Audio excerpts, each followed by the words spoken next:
நாம் ஜெபிப்போம். எங்களை நேசிக்கிற நல்ல தகப்பனே, இந்த நல்ல வேளைக்காக நன்றி செலுத்துகிற ராஜா. அருமையான ஒரு துதியின் வேளை ஆண்டவரே, அருமையான ஒரு துதியின் வேலையை கொடுத்தீர். அதற்கப்புறம் ஒரு அருமையான சாட்சி எங்களுக்கு கொடுத்தீர் ஆண்டவரே.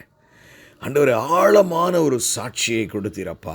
ஆண்டவரே, அவ்வளோ மேஜர் சர்ஜரிக்கு அப்புறமும் ஆண்டவரே, இவ்வளவு சுருக்கமான நாட்களுக்குள்ளே இந்த சாட்சியை நாங்கள் கேட்போம்னு நினைக்கல ஆண்டவரே. ஆனால் நீர் செய்தீர் ஆண்டவரே.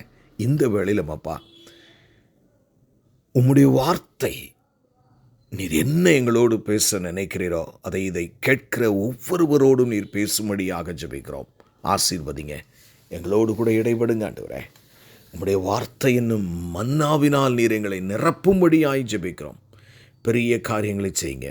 மீட்பெரும் இரட்சகருமாகிய இயேசு கிறிஸ்துவின் மூலம் ஜெபம் கேளும் எங்கள் ஜீவனுள்ள நல்ல பிதாவே, ஆமென்.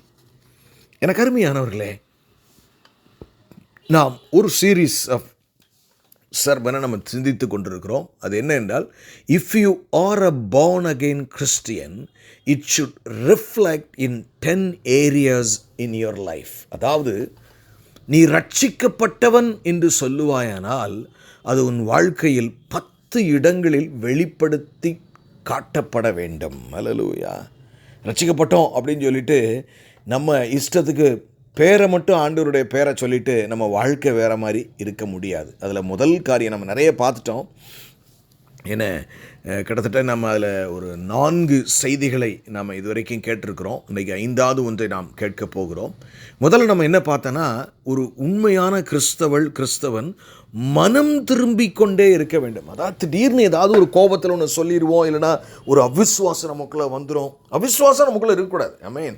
அப்போது மனம் திரும்பிக் கொண்டே இருக்க வேண்டும். பாவ அறிக்கை தேவ சமூகத்தில், ஆண்டவரே நான் இந்த பாவத்தை செஞ்சிட்டப்பா, என்னை அதிலிருந்து வெளியில் கொண்டு வாங்கன்னு சொல்லி நாம் ஆண்டவருடைய சமூகத்தில் 1 யோவான் இல்லை நம்ம பார்த்தது போல் 1ஆம் அதிகாரம் 8ஆம் 9ஆம் வசனத்தின்படி நாம் நம்முடைய பாவங்களை அறிக்கையிட்டால், அந்த எபேசு சபைக்கு சொல்லும் பொழுதும் சரி, அநேக 7 சபைக்கு ஆண்டவர் நீ மனம் திரும்புன்னு சொல்கிறார். பழைய அந்த ரெவலேஷனில் கடைசியில் பாருங்கள், 7 சபைகளுக்கும் பைபிளை எழுதி முடிக்கும் பொழுது ரட்சிக்கப்பட்டவர்களுக்கு ஆண்டவர் சொல்கிறார். ஆமென். அப்போ நம்ம மனம் திரும்பிக் கொண்டே இருக்க வேண்டும். அது மாத்திரமல்ல, நாம் கிறிஸ்தவன் சொன்னால் எதில் வெளிப்படுத்தி காட்டணும்னு ஆண்டவர் விரும்புகிறார் தெரியுமா? ஃபெய்த்தில். அல்லேலூயா. ஆமென். எனக்கு விசுவாசம் மட்டும் கிடையாது, எப்போ பார்த்தாலும் நான் நெகட்டிவாக தான் திங்க் பண்ணுவேன், அவ்விசுவாசமாக தான் இருப்பேன், ஆனால் நான் கிறிஸ்டின்னு சொன்னால் that is not a true salvation. ஆமென். ஆமென். பிரியமானவர்களே, போராட்டம் வரும், அவிசுவாசம் வரும், அதை பற்றியெல்லாம் பிரச்சனை. ஆனால் நாம் அதிலிருந்து வெளிவருகிற ஒரு மனநிலைமையில் இருக்கணும். எப்படின்னா, எங்கள் அப்பா உயிரோடு இருக்கார், அவர் தண்ணீரை திராட்சை ரசமாய் மாற்றுகிற தேவன். நான் அப்பா கையில் என்னுடைய பிரச்சனையை கொடுத்துருக்கிறேன், அவர் நிச்சயம் எனக்கு உதவி செய்வார். அல்லேலூயா. சூழ்நிலையை பார்க்கக்கூடாது. டாக்டர் இப்படி சொல்லிட்டாங்க, அவங்க இப்படி சொல்லிட்டாங்க, இவர் இப்படி சொல்லிட்டார், பக்கத்தில் இப்படி சொல்லிட்டாங்க. இல்லை, நான் விசுவாசிக்கிறேன். அல்லேலூயா. இவ்வளவு பெரிய ஒரு காரியம் பாருங்க. அல்லேலூயா. நான் விசுவாசிக்கிறேன். அது மாத்திரமல்ல, ஒரு உண்மையான கர்த்தருடைய ரட்சிக்கப்பட்ட மகன்னா தேவ சித்தத்திற்காக எதை வேண்டுமானாலும் இழக்க சம்மதத்தோடு இருக்க வேண்டும். அதை பார்த்தோம், நம்ம ஆழமாக பார்த்தோம். ஆமென். ஆமென். ஆண்டவருடைய சித்தத்தினுடைய ஆழம். ஆமென். The perfect will of God, the permissive will of God, அநேக காரியங்களை நாம் பார்த்தோம். ஒருவேளை அதை நீங்கள் கேட்காமல் இருப்பீர்களானால் வரும் காலங்களிலே அது யூடியூப்பில் வரும்பொழுது நீங்கள் அந்த செய்தியை நீங்கள் கேட்கலாம். அப்போ கடவுளுடைய சித்தம், அதைத்தான், என்னுடைய ஆசைகள் அல்ல, இயேசுவினுடைய ஆசைகள், என்னுடைய காரியம் அல்ல, தேவனுடைய சித்தம் என்று சொல்லி, சித்தத்திற்கு ஆண்டவருடைய சித்தம் என்ன, அதற்காக நான் வாழணும் என்று சொல்லி அவ்வளவு அதை முக்கியப்படுத்துகிறவர்களாய் நாம் இருக்க வேண்டும். அல்லேலூயா. எப்படி இருக்கணுமா? அதை முக்கியப்படுத்துகிறவர்களாய் இருக்க வேண்டும். நீங்களும் நானும். ஆமென். ஆமென். பிரியமானவர்களே, அடுத்து நம்ம பார்த்தோம், அவன் நேற்றைய தினத்தில் பார்த்தோம், ஒரு உண்மையான விசுவாசின்னு என்று தன்னை சொன்னால் அவன் எதில் வெளிப்படுத்தி காட்டணும்? வசனத்தின்படி வாழுகிறவர்களாய் இருந்து வெளிப்படுத்தி காட்ட வேண்டும் என்று பார்த்தோம். அல்லேலூயா. எதில் அது வெளிப்படுத்தி காட்டணும்? இவன் இயேசுடைய பிள்ளை, வசனத்தின்படியே வாழுவான் என்று சொல்லி. ஆமென். ஆமென். இன்றைக்கு ஒரு காரியத்தை நாம் பார்க்க போகிறோம், சுருக்கமாக நாம் பார்க்க போகிறோம். நீங்கள் உண்மையிலேயே ஆண்டவருடைய பிள்ளை, அவருடைய ரட்சிப்பினால் நான் அலங்கரிக்கப்பட்டிருக்கிறேன் என்று சொன்னால் நீங்கள் எப்படி இருக்கணும்? You should be loving Jesus Christ with all your heart. ஹல்லேலூயா. இது எப்படி வெளிப்படுத்தப்படணும்? எந்த ஏரியாவில் வெளிப்படணும்? தனியாத ஒரு காதல் இயேசு கிறிஸ்துவின் மேலே. இயேசுவையும் பிதா, குமாரன், பரிசுத்த ஆவியானவராகிய ஏக திருத்துவம் உள்ள தெய்வத்தை முழு மனதோடு நேசிக்க வேண்டும். அதாவது நன்மை செஞ்சால் மட்டும், நன்மை கிடைச்சா மட்டும் அல்ல. ஏன்னா இந்த தேவன் நமக்காக தன் ஜீவனையே கொடுத்தவர். வேதம் சொல்லுது, தன்னுடைய சொந்த குமாரன் என்றும் பாராமல் அவரையே நமக்கு தந்தருளி இருக்க அவரோடு கூட மிச்சம் எல்லாவற்றையும் அருளாதிருப்பது எப்படி? எல்லாத்தையும் குமாரனே கொடுத்தார், மிச்சதையா தரமாட்டார் ஆண்டவரே. அல்லேலூயா. அப்போ நமக்காக நீங்கள் இன்னைக்கு மோட்சம் போறீங்கன்னா உங்களுடைய சாமர்த்தியத்தினால் அல்ல, உங்களுடைய பாவங்கள் மன்னிக்கப்பட்டிருக்கிறது என்றால் கர்த்தராகிய இயேசு கிறிஸ்து நமக்காக பிதாவின் சித்தத்திற்கு ஒப்பு கொடுத்து சிலுவையிலே ரத்தம் சிந்தினதினாலே. உங்களுக்காக ஒரு தெய்வம் ரத்தம் சிந்தி இருக்கிறார். நீங்கள் கிரயத்திற்கு கொல்லப்பட்டீர்கள் என்று வேதம் சொல்லுகிறது. பிரியமானவர்களே, கிரயம் பிளட்டை கொடுத்து வாங்கியிருக்காரு உங்களை. அப்போ யோசித்து பாருங்க, இது நம்ம எந்த இடத்துல நம்ம இதை கம்பேர் பண்ணி பார்க்க முடியும்?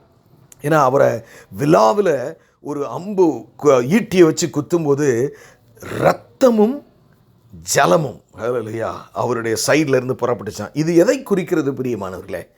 எந்த ஒரு பரிசுத்தவானை கேட்டாலும், ஊழியக்காரனை கேட்டாலும் சொல்லுவார்கள், ரத்தமும் தண்ணீரும் பர்த் லிக்விட்ஸ். ஆமேன். ஒரு பிள்ளை பிறக்கும்போது என்ன விதமான 2 விதமான காரியம் வெளிப்படும்னா, குழந்தை வரும், அதோடு சேர்ந்து ரத்தமும் தண்ணீரும் வரும். அப்போ சபையை தம் பிள்ளையாய் பெற்றெடுத்திருக்கிறார். அதாவது என்ன சபைனா யார்? நீங்கள் தான். உங்களை ஒரு பிள்ளையாக சிலுவையிலே அவர் பெற்றெடுத்திருக்கிறார். ஹல்லேலூயா. எவ்வளவு பெரிய, அது மாத்திரமல்ல பிரியமானவர்களே, உங்களை இந்த உலகத்தில் அவ்வப்போது பாடுகள் வந்தாலும் அவர் உதவி செய்து நம்மளை தூக்கி விடுகிறார். நம்முடைய மரணத்திற்கு பின்பு ஒரு காரியமும், அதாவது கவலையும் இல்லாமல் நமக்கு ஒரு வாழ்க்கையை வைத்திருக்கிறாரே. எவ்வளவு பெரிய காரியம் என்று பாருங்கள். எவ்வளவு பெரிய காரியம். என்ன நிலைமை நம்ம அடைய போகிறோம்? வெளிப்படுத்தின விசேஷம் 21ஆம் அதிகாரம் 4ஆம் வசனம். அவர்களுடைய கண்ணீர் யாவையும் தேவன் துடைப்பார். அல்லேலூயா. எப்படிப்பட்ட காரியத்தை பர்ச்சேஸ் பண்ணி கொடுத்துருக்கு. அதாவது நம்ம நிறைய நேரங்களில் சில காரியங்களை ஆண்டவர்கிட்ட எதிர்பார்ப்போம். அது நம்மளுக்கு ரொம்ப பெருசாக தெரியும். ஆனால் உங்களுக்கு இன்னுமே சரியாக நிறைய ரட்சிக்கப்பட்டவர்களுக்கே தெரிகிறதில்லை எவ்வளவு பெரிய விலையேறப்பட்ட ரட்சிப்பை இலவசமாய் தேவன் கொடு. அதுக்கு தான் நீங்கள் உங்கள் வாழ்க்கையில் அதிக நன்றி உள்ளவர்களாக இருக்கணும். அது கிடச்சிச்சு, இது கிடச்சிச்சு, எனக்கு காரு கிடச்சிச்சு, அந்த இது கிடச்சிருச்சு, இது கிடச்சிருச்சு. இல்லை பிரியமானவர்களே, அவர் விலையேறப்பட்ட ரட்சிப்பை, ஏன்னா கோடி கோடி கோடி முடிவில்லாத வருஷங்கள் எப்படி இருக்க போறீங்க? கண்ணீர் யாவும் இல்லாமல் துடைத்த நிலைமையிலே இனி மரணமும் இல்லை. ஹல்லேலூயா. ஒரு தடவை தான் நமக்கு மரணம், அதற்கு பின்பு துக்கமும் இல்லை. நீங்கள் ஏன் கவலைப்படுறீங்க? துக்கமில்லாத ஒரு வாழ்க்கை உங்களுக்காக ஆவலோடு காத்திருக்கிறது. அலறுதலும் இல்லை, அலறுதலும் இல்லை. ஆமென். சில நேரங்களில் சிலர் ஆஸ்பத்திரியில் சேர்த்துட்டு டாக்டர் அவர் பழைப்பாங்களோ இல்லையோ தெரியலன்னா எப்படி அலறுவாங்க. அது அலறலின் சத்தமே இல்லாத ஒரு வாழ்க்கை. வருத்தமும் இல்லை, முந்தினவைகள் ஒளிந்து போயின என்று விளம்பிட்டு. எவ்வளவு பெரிய காரியத்தை இயேசு நமக்கு செஞ்சுட்டு ஆண்டவர் என்ன எதிர்பார்க்குறாருன்னா, இப்போ நீங்கள் பார்த்தீங்கன்னா, நீங்கள் உங்களுக்கு குழந்தைகள் இருந்தால், இல்லை பேர பிள்ளைகள் இருந்தால் தெரியும். நீங்கள் தான் கஷ்டப்பட்டு போய் ஒரு பெரிய பிஸ்கட் பாக்கெட்டை வாங்கிட்டு வந்து உங்கள் பிள்ளைகள் கையில் கொடுத்துட்டு, அப்பா கொன்னே ஒன்று தாடா கண்ணு, ஃபுல் பாக்கெட்டும் நம்ம தான் வாங்கி கொடுத்துருப்போம். ஏன்னா அப்பாவுக்கு ஒன்று தாம்மா, ஒரே ஒரு பிஸ்கட் தாடா. ஏன் அப்படி கேட்குறோம்? இந்த பிள்ளை என்னை நேசிக்குதா? ஆண்டவரும் பிரியமானவர்களே தன் ஜீவனையே, தன் குமாரனையே கொடுத்து சிலுவை பரியந்தமும் அத்தனை அடிகளையும் பட்டு, நிர்வாணம், பசி, பட்டினிகள் எல்லாம் பட்டு உங்களை தன் இரத்தத்தை கொடுத்து பிள்ளையா, இரத்தமும் ஜலத்தினாலே உங்களை ரட்சித்து பிள்ளையா வச்சிருக்காருங்க. அவர் கேட்குறாரு, என் மகளே, என் மகனே, முழுமையா என்னை நேசிப்பாயா என்று கேட்கிறார். Do you love me dearly? என எபேசு சபைக்கு, முதல் சபைக்கு ஆண்டவர் சொல்லும் பொழுது, நீ ஆதியிலே என் மேல் வைத்திருந்த அன்பை விட்டாய் என்று உன் பேரில் எனக்கு குறையுண்டு என்று கர்த்தர் சொல்லுகிறார். எல்லாரையும் எந்த அளவுக்கு நேசிக்கிறோங்கிறத நம்ம கடினமான சூழ்நிலை நம்ம நடத்திட்டு போகிறார் பார்த்தீங்களா. சில காரியங்களை டிலே பண்ணுறாரு, சில பிரச்சனைகள் நமக்கு வருதில்ல. அந்த டைம் உங்களுடைய அன்பு அவர் மேலே எப்படிப்பட்டதுன்னு சோதித்து பார்ப்பார். ஆபிரகாமை சோதிச்சார். 25 வருஷம் சொன்னது அவனுக்கு செய்யலைன்னா இவன் என்ன செய்கிறான்னு பார்த்தாரு. எனக்கு அருமையானவர்கள், இன்றைக்கு உங்களுக்கு இருக்கிற உபத்திரவங்களினுடைய உண்மையான அர்த்தத்தை புரிந்து கொள்ளுங்கள். God wants to test you whether you love him or not. நாம் எப்படிப்பட்டவர்களா இன்றைக்கு ஜீவிக்கிறோம்? ஒரு சின்ன தலைவலி வந்தாலே ஏன் எனக்கு தலைவலி என்று சொல்லுகிறோமா? அது உண்மையான கிறிஸ்தவ வாழ்க்கையின் அன்பு நிறைந்தது அல்ல. என் தேவன் எனக்கு எதை செய்தாலும் அது நன்மைக்காகவே செய்வார். என் தகப்பன் அவர், எனக்காக இரத்தம் சிந்தி என்னை மீட்டு கொண்டவர். அவரை நான் முழு மனதோடு நான் நேசிப்பேன். அந்த சின்ன பிள்ளை, பா கண்ணு எனக்கு ஒரு பிஸ்கட் கொடுமா, அது எடுத்து அந்த பாக்கெட்டை பிரித்து தான் சாப்பிடாம அந்த ஒன்றை கொடுத்த உடனே அந்த தகப்பனுக்கும் தாய்க்கு இருக்கிற சந்தோஷம் அப்படி தாங்க. அப்போது அந்த பிள்ளை எப்போ பிஸ்கட் கேட்டாலும் கிடைக்குங்க. என் பிள்ளை எனக்கு தருவா, என்னை நேசிக்கிற பிள்ளை. எனக்கு அருமையானவர்களே, நீங்கள் கர்த்தரிடத்திலிருந்து பரிபூரணமான ஆசீர்வாதத்தை வாங்குகிற அந்த சமயத்தில் உங்களை என் பிள்ளை என்னை முழுமையாக நேசிக்கிறதா என்று அவர் பார்க்கிறவராயிருக்கிறார். எப்படி அவரை நேசிக்கணுமா? அல்லேலூயா. வேதாகமம் என்ன சொல்லுகிறது பிரியமானவர்களே? வேதாகமம் என்ன சொல்ல, அதை அவரே சொல்லி வச்சுட்டார். ஏன்னா வேறு வழி இல்லை. அதனால் எப்படி என்னையை நீங்கள் நேசிக்கணும்னு அவரே சொல்கிறார். எப்படி நேசிக்கணுமா? நல்ல கவனிங்க. இது வரைக்கும் கர்த்தர்கிட்டருந்து ஜெபம்னு எதையாவது வாங்கணும்னு நீங்கள் நினச்சிருக்கலாம். நான் ரட்சிக்கப்பட்டவள்னு நீங்கள் நினச்சிருக்கலாம். நான் ஊழியம் பண்ணுறவன் நீங்கள் நினச்சிருக்கலாம். நான் காணிக்க கொடுக்குறவன் நீங்கள் சொல்லிக்கிட்டு இருக்கலாம். ஆனால் அவரை எந்த அளவுக்கு நேசிக்கிறோங்கிறத என்றைக்காயிலும் நாம் சிந்தித்து பார்த்தோமா? நான் எந்த அளவுக்கு இயேசுவை நேசிக்கிறேன்? எனக்கு அருமையானவர்களே, நீ சில சமயம் போய் பார்க்கும்போது எனக்கு ஏதாவது செஞ்சார்னா அவரை நான் நேசிப்பேங்கிற நிலைமையில் நாம் இருந்தோமானால் நம் ரட்சிப்பு பூரணப்படாமல் இருக்கிறது என்று அர்த்தம். அங்கே வெளிப்படுத்தி காட்டப்பட வேண்டும். எங்கே? தேவனை நீங்களும் நானும் நேசிக்கிறதில் வெளிப்படுத்தி காட்ட வேண்டும். வாசிக்கிறேன் பாருங்கள். லூக்காவின் புஸ்தகம் 10ஆம் அதிகாரம் 27ஆம் வசனம். கவனமாய் கேளுங்கள் பிரியமானவர்களே. நிச்சயமாக இந்த வார்த்தைகள் உங்கள் வாழ்க்கையை மாற்றி போடும்.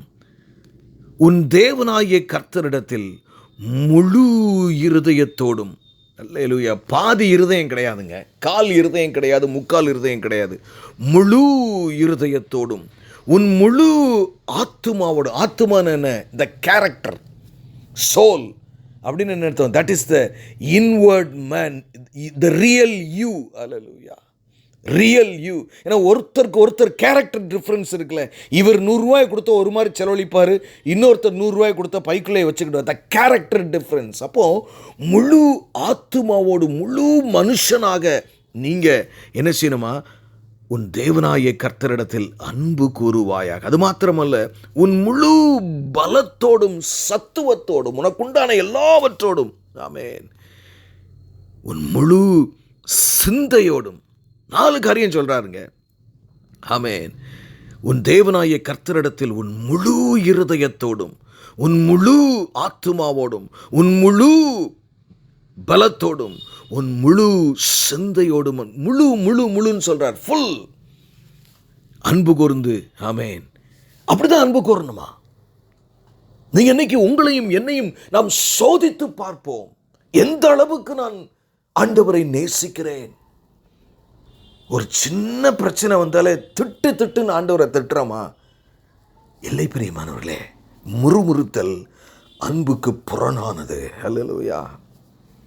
எனக்கு நன்மை செய்து கொண்டிருக்கிற வரைக்கும் தேவனை புகழுவேன், பாடுவேன், ஊழியம் செய்வேன்.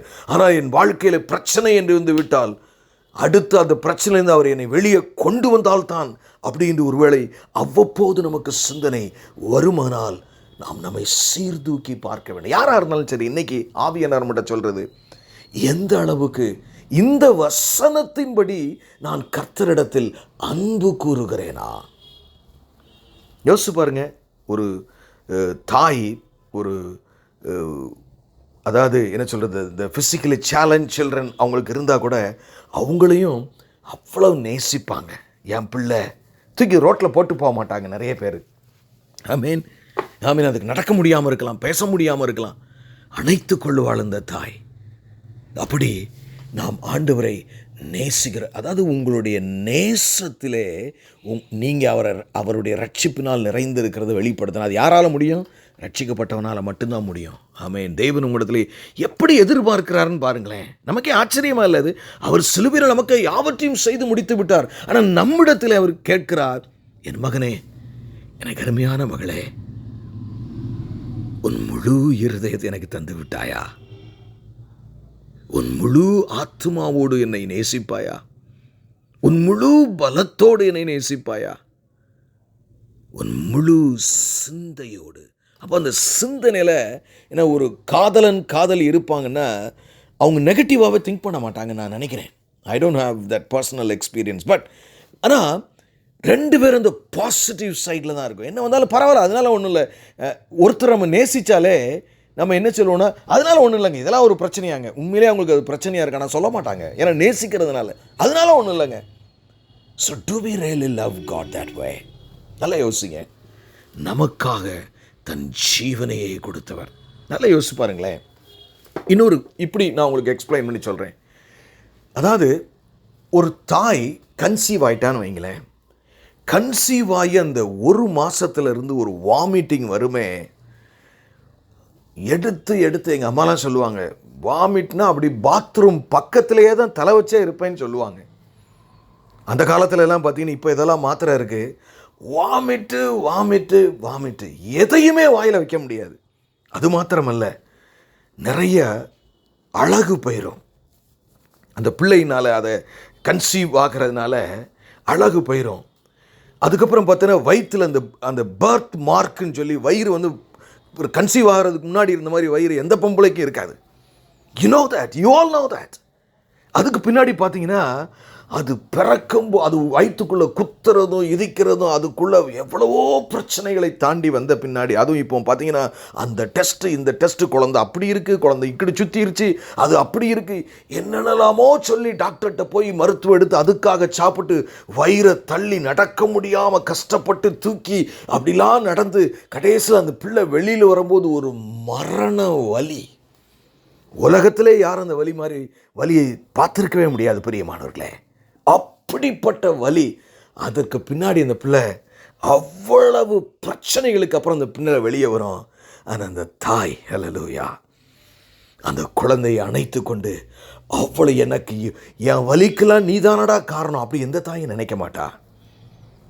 எனக்கு அருமையானவர்களே, அந்த விதத்திலே கிறிஸ்து உங்களை நேசித்திருக்கிறார். Amen. In spite of, he went through all the pain for you. உங்களுக்காக, உங்களை பரலோக வாழ்க்கைக்கு கொண்டு வருவதற்காக. நாம் இதுக்கு எப்படி அவரை நேசிக்கிறோம், எவ்வளவு தியாகத்தோடு ஊழியத்தை செய்கிறோம். ஒரு சின்ன இன்னைக்கு எப்படி ஊழியம் நடக்கு தெரியுமா? நான் ஃப்ரீயா இருந்தா வருவேன். ஒரு சின்ன கத்திரிக்காய் வாங்குற வேலை, ஒரு முருங்கைக்காய் வெட்டுற வேலை இருந்தாலும் என்னால் ஊழியம் செய்ய முடியாது, ஆண்டவருக்காக எதுவும் செய்ய முடியாது. This is not true love. ஒரு காதலனும் காதலியும் பேசிக்கொள்வார்கள், மணிக்கணக்காக அவர்கள் பேசிக்கொண்டிருந்தால் அவர்களுக்கு நேரம் போறதே தெரியாது. உங்கள் ஜெபம் எப்படி ஆயிருக்கிறது பிரியமானவர்களே? 5 நிமிஷத்துக்கு மேலே நம்மளால் ஜெபிக்க முடியல. எத்தனை முறை நம்ம கிளாக்கை பார்க்குறோம். ஆண்டவர்கிட்ட இன்னைக்கு கேட்போம், ஆண்டவரே, என்னுடைய சூழ்நிலை எப்படியா இருந்தாலும் சரி, முழு மனதோடு உம்மை நேசிக்க எனக்கு கிருபை தர. அது மிச்சலாம் 2வது, ஆண்டவரே, முழு மனதோடு கூட. அதாவது அந்த பிள்ளைக்கு எந்த வலியுமே தெரியாது, ஆனால் அந்த தாய் அந்த பிள்ளையை நேசிக்கிறது போல நாமும் கர்த்தரை நேசிக்க. ஏன்னா உங்களோட வாழ்க்கையில் ஒரு முடி உங்கள் மண்டையில் இன்னைக்கு இருக்குன்னு சொன்னால் அது தேவனுடைய கிருபை பிரியமானவர்களே. நான் இன்றைக்கி சாட்சி சொன்ன சகோதரனை நான் பார்க்க போகும்பொழுது கம்ப்ளீட்டாக சேவ் பண்ணி போட்டிருந்தாங்க. யோசியுங்கள் பிரியமானவர்களே, உங்களுக்கு இன்றைக்கி ஒரு சட்டை வீட்டில் இருக்குன்னா, ஒரு செருப்பு இருக்குன்னா, இன்னைக்கு நீங்கள் சாப்பிட்ருக்கீங்கன்னா, அவர் தான் இன்றைக்கும் அதை உங்களுக்கு தருகிறார். எந்த அளவுக்கு நாம் அவரை நேசிக்கிறோம், எவ்வளவு உண்மையாக இருக்கிறோம் கடவுளுடைய காரியங்களிலே. எனக்கு அருமையான தேவஜனமே, உங்களை அழைக்கிறார். இயேசு உங்களை அழைக்கிறார். காருண்யம், அன்பின் காருண்யம் நம்மை அழைக்கிறார் பிரியமானவர்களே. ஆமேன், ஆமேன். அவர் நம்மை அழைக்கிறார். அவர் நம்மை அழைக்கிறவராக இருக்கிறார். நான் அதே வசனத்தை பாருங்க, மத்தேயு 10ஆம் அதிகாரத்தில் 37-8 வசனத்தை வாசிக்கிறேன். மத்தேயு 10ஆம் அதிகாரம் 37-38. கவனமாய் கேளுங்கள், இது கர்த்தருடைய வார்த்தை. எப்படி நீங்கள் நேசிக்கணுமா? நல்ல கவனிங்க. தகப்பனையாவது தாயையாவது என்னிலும் அதிகமாய் நேசிக்கிறவன் எனக்கு பாத்திரவான் அல்லனே சொல்றாரு.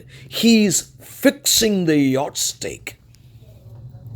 ஏன்னா நல்ல தெரிஞ்சுக்கு, முழு அன்பையும் உங்களிடத்தில் அவர் எதிர்பார்க்கிறார், அரைகுறை அல்ல. நிறைய நேரங்களிலே ஒருவேளை நம்முடைய ஜெபங்கள் கேட்கப்படாமல் இருப்பதற்கு நாம் இன்னும் அவரை நேசிக்காமல் இருப்பது காரணமாக இருக்குமோ? நான் அறியேன் பிரியமானவர்களே. உங்களை சீர்தூக்கி பாருங்கள்.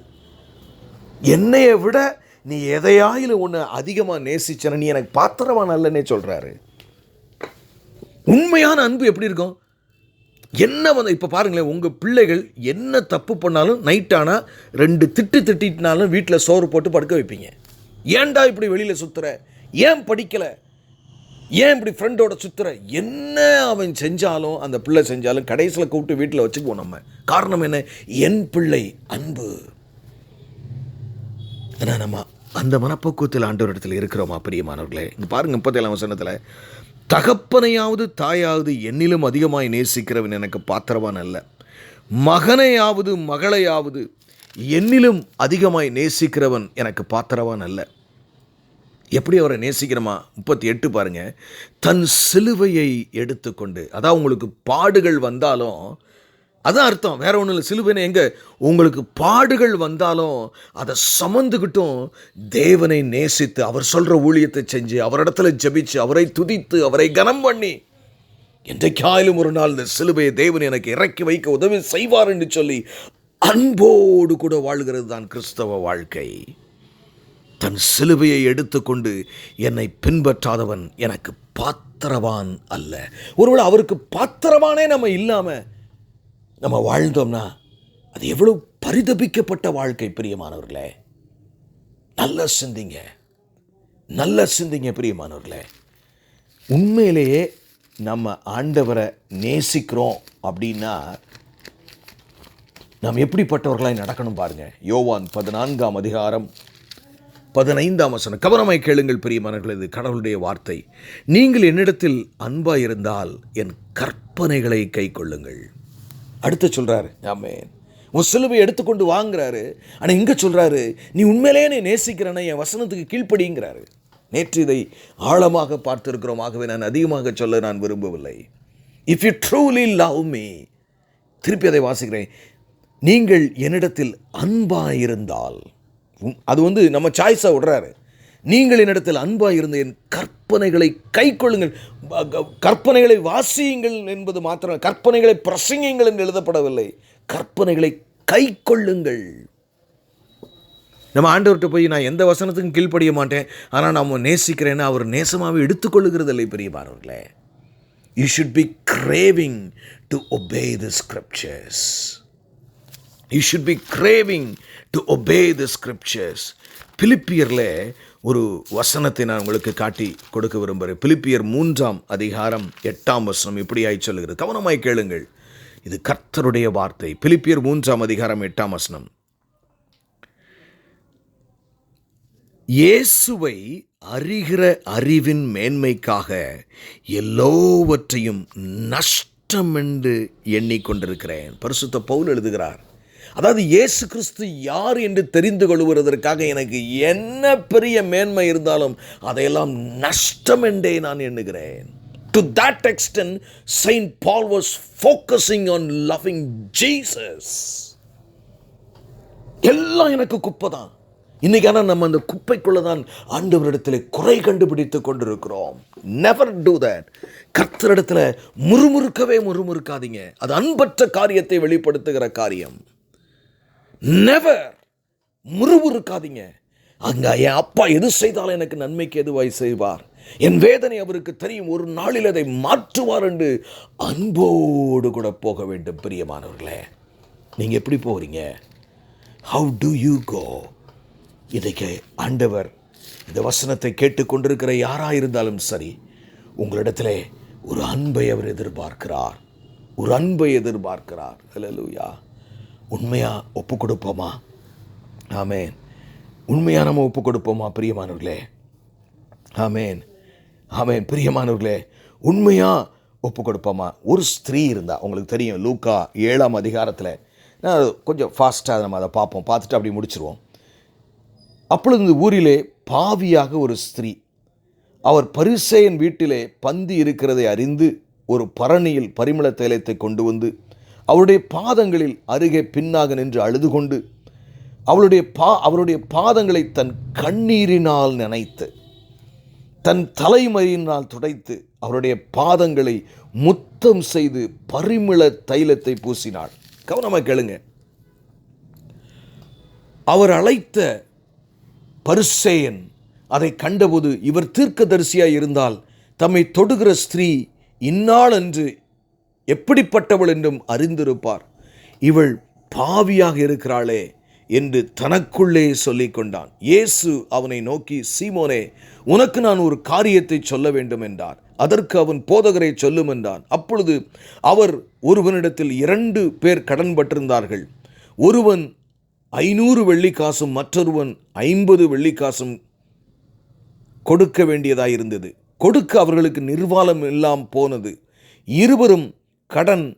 இருவருக்கும் கடனை மன்னித்து விட்டான். இப்படி இருக்க அவர்களில் எவன் அவனிடத்தில் அதிக அன்பாய் இருப்பான், அதை சொல்லும் என்றார். சீமோன் பிரதித்திரமாக, எவனுக்கு அதிகமாய் மன்னித்து விட்டானோ அவனே அதிக அன்பாயிருப்பான் என்று நினைக்கிறேன் என்றான். அதற்கு அவர், சரியாய் நிதானித்தாய் என்று சொல்லி ஸ்திரீயிடமாய் திரும்பி சீயோனை நோக்கி, இந்த ஸ்திரீயை பார்க்கிறாயே, நான் வீட்டில் பிரவேசித்த நீ என் கால்களுக்கு தண்ணீர் தரவில்லை. இவ்வளோ கண்ணீரினால் என் கால்களை நனைத்து தன் தலைமையினால் அவைகளை துடைத்தாள். நீ என்னை முத்தம் செய்யவில்லை. இவ்வளோ நான் உட்பிரவேசித்தது முதல் என் பாதங்களை ஓயாமல் முத்தம் செய்தாள். நீ என் தலையில் எண்ணெய் பூசவில்லை. இவ்வளோ என் பாதங்களில் பரிமள தைலத்தை பூசினாள். ஆதலால் நான் உனக்கு சொல்லுகிறேன், இவள் செய்த அநேக பாவங்கள் மன்னிக்கப்பட்டது, இவள் மிகவும் அன்பு கூர்ந்தாளே. எவனுக்கு கொஞ்சம் மன்னிக்கப்பட்டதோ அவன் கொஞ்சம் அன்பு கூறுவான் என்றார். இதில் ஒரு பெரிய காரியம் ஒளிஞ்சிருக்குங்க. உண்மையிலேயே உங்கள் பாவம் உங்களை நரகத்துக்கு கொண்டு போயிருக்கணும். அல்லேலூயா. Your sins are not ordinary before God. ஒரு சாதாரண பொய்யா கூட இருக்கலாம். கடவுளுடைய பார்வையில் பொய்யும் கொலையும் ஒன்று தான். உங்கள் பாவம் உங்களை நரகத்திற்கு நிரந்தரமாய் கொண்டு போயிருக்க வேண்டும். அதிலிருந்து உங்களை மீட்டு கொண்டாரே. என்ன சொல்றாரு அந்த ஸ்திரியை பார்த்து? அவள் எவ்வளவா என்னிடத்தில் அன்பு கூர்ந்தாள். என்ன அழகா சொல்றாரு பாருங்க. ஆமேன். அவள் மிகவும் அன்பு கூர்ந்தாளே. உங்களாலேயும் என்னாலையும் சொல்ல முடியுமா பிரியமானவர்களே? இந்த வார்த்தையை கேட்டுக்கொண்டிருக்க, நான் எதையாயிலும் எதிர்பார்த்து தான் ஆண்டவர்கிட்ட இருக்கேனா? உண்மையான அன்போடு கூட ஆண்டவரை தேடுகிறேன்னு சிந்தித்து பார்ப்போம். கண்களை மூடி நாம் ஜெபிப்போம். எங்களை நேசிக்கிற நல்ல தகப்பனே, இருதயத்தில் உண்மையை எதிர்பார்க்கிறேன் ஆண்டவரே. எங்களுடைய வாழ்க்கையில் முழுமையாயுமே நேசிக்க நீர் எங்களை அழைக்கிறீர் ஆண்டவரே. எங்களை சுற்றி என்ன நடக்கிறது என்பதை வைத்தல்ல, இதையெல்லாம் தாண்டி என் பாவத்தை என் இயேசு மன்னித்து விட்டாரே, எனக்கு நரகத்திலிருந்து என்னை காப்பாற்றி விட்டாரே என்று சொல்லி, அந்த ஆண்டவரே, ஒரு விபச்சார ஸ்திரீ தன் பாவம் மன்னிக்கப்பட்டதற்காக இயேசுவிடத்திலே வந்து அந்த மன்னிப்பை பெற்றது போல, இந்த மன்னிப்பை பெற்ற நாங்கள் அந்த மகளைப் போல ஆண்டவரே உம்முடைய பாதத்திலே கிடக்கிறவர்களாய், கண்ணீரினால் நினைக்கிறவர்களாய், தேவ சமூகத்திலேயே நேரத்தை செலவழிக்க ஆண்டவரை நாங்கள் ஒப்பு கொடுக்கிறவர்களாய் எங்கள் ஒவ்வொருவரையும் மாற்றும். இந்த வார்த்தையை கேட்கிறவர்களை அப்படியே நீ செய்வீர் என்று விசுவாசிக்கிறேன் ஆண்டவரே. பெரிய காரியங்களை செய்யும். மீட்பெரும் இரட்சகருமாகிய இயேசு கிறிஸ்துவின் மூலம் ஜெபம் கேளும் எங்கள் ஜீவனுள்ள நல்ல பிதாவே.